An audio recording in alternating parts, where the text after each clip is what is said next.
Assalamualaikum warahmatullahi wabarakatuh. Hai semuanya, kembali lagi bersama kami. Nah, di sini kami mau menjelaskan tentang Green Living Practice at Home dengan judul pembuatan kompos organik dari sampah rumah tangga. Nah, topik ini pasti menarik banget nih buat kalian karena sejujurnya pembuatan kompos itu bisa dilakukan dengan sederhana loh ternyata, yaitu dengan sisa-sisa makanan atau sisa-sisa sampah organik yang diciptakan oleh yang diciptakan oleh kegiatan dalam berumah tangga. Oke, sebelum kita memulai ke inti pembicaraan atau inti topik kita, kami mau berkenalan dulu nih sama kalian. Di sini aku nggak sendiri, aku ada teman-teman aku yaitu Nurmaya Sifti Maulida, Naila Salma Ramadhani yaitu aku sendiri, dan yang terakhir itu ada Zaki Atusi. Oke, sekarang pasti kalian bertanya-tanya, mungkin ada yang udah tahu tapi aku mau jelasin lagi nih, apa sih pengomposan itu? Pengomposan adalah proses alami atau terkendali di mana bahan organik seperti sisa makanan, daun, dan sampah organik lainnya diurai oleh mikroorganisme menjadi bahan humus yang berguna sebagai pupuk organik. Proses ini umumnya melibatkan pembusukan bahan organik oleh bakteri, jamur, dan organisme lainnya dalam lingkungan yang hangat dan lembab. Hasil akhir dari pengomposan adalah pupuk yang kaya nutrisi dan dapat digunakan untuk meningkatkan kesuburan tanah. Nah, tapi di sini kami mau berfokus dulu ke pengomposan dari bahan-bahan sisa makanan yang ada di rumah lingkungan kita. Oke, di sini kami akan menjelaskan dengan metode SOUL, yaitu apa yang kamu lihat, what do you see here, what is really happening here, how does this relate to our life, why does this the condition exist, dan yang terakhir, what can we do about it. Nah, di sini kita bisa lihat apa yang kamu lihat di sini. Nih, jadi ini adalah sisa makanan yang terkadang kita sepelekan dan buang sia-sia tanpa tanda paten. Sayang banget kan? Terus apa yang benar-benar jadi di sini? Di gambar ini terlihat jelas bahwa sisa makanan yang masih bisa dimanfaatkan sebagai salah satu bahan dalam kompos yang dapat bermanfaat. Bagaimana ini relate ke kehidupan kita? Tentu saja kehidupan kita tak akan jauh-jauh dari makanan kan? Nah, terkadang kita melihat ada beberapa bahan makanan yang tak termakan dan berakhir di tempat sampah. Padahal sisa makanan ini dapat bermanfaat untuk membuat kompos yang dapat menggemburkan tanah dan juga menyuburkan tanaman di lingkungan sekitar kita. Lalu, kenapa kondisi ini ada? Nah, seperti yang kita tahu tadi, bahwa tak semua orang dapat menghabiskan makanan mereka, dan ini menyebabkan terciptanya sampah organik. Dan apa yang bisa kita lakukan ini? Dengan adanya peristiwa ini, kita sudah seharusnya membuat kebiasaan baru dengan memisahkan sampah organik dan organik. Karena sesungguhnya pemanfaatan sampah organik sebagai pupuk adalah langkah baru untuk mengurangi sampah yang tercipta dan juga dapat membantu penyuburan tanaman di sekitar lingkungan kita. Oke, penjelasan dari aku segini dulu. Aku lanjut lagi ke teman aku yaitu Zakia. Silakan.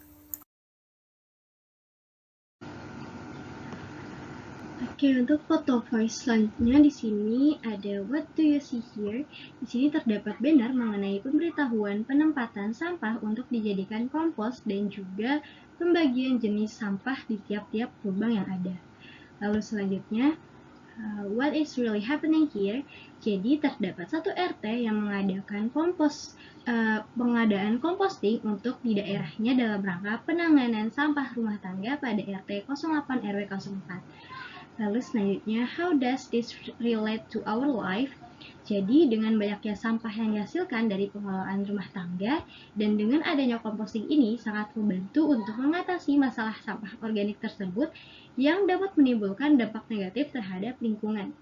Lalu selanjutnya, what does this condition exist?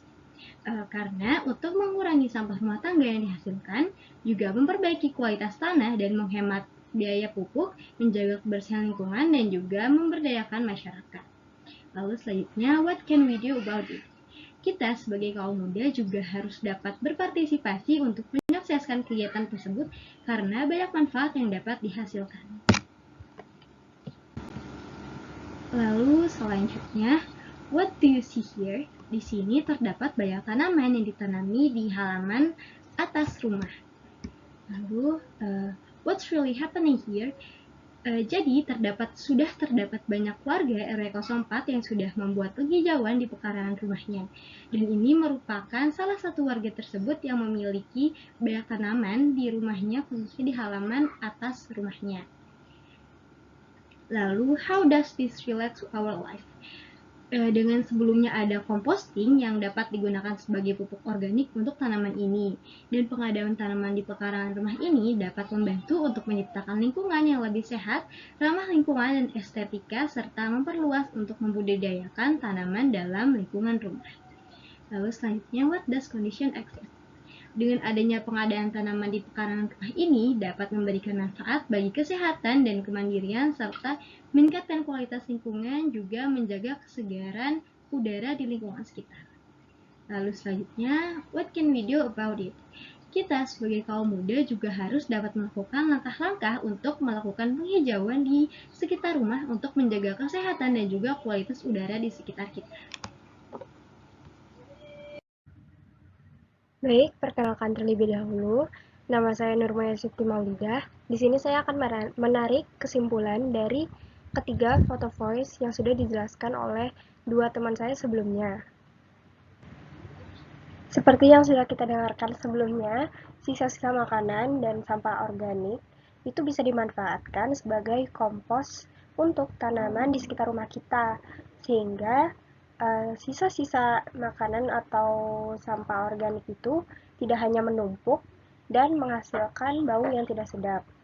Seperti jika kita berkunjung atau kita melewati pasar-pasar tradisional, seringkali orang-orang hanya membuang sampah-sampah tersebut dan membiarkannya menumpuk.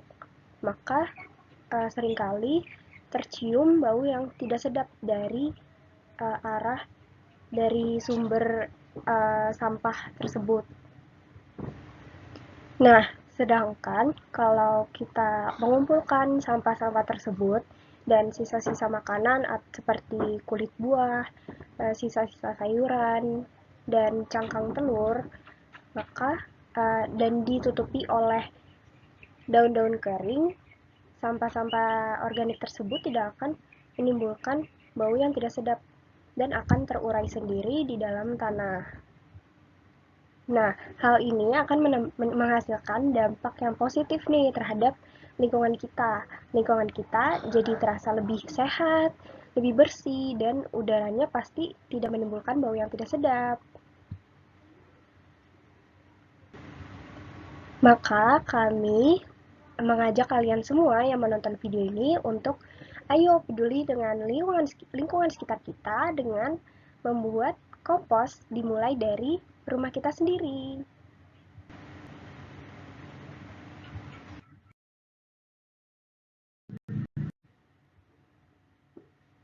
Nah, gimana nih teman-teman?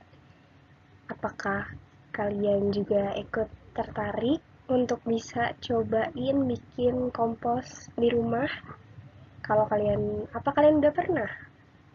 Bisa cerita-cerita ya di kolom komen kalau kalian udah pernah coba. Oh iya, kalau misalkan ada pertanyaan atau feedback berupa kritik atau saran, kalian juga bisa tinggalinnya di komen di bawah. Terima kasih.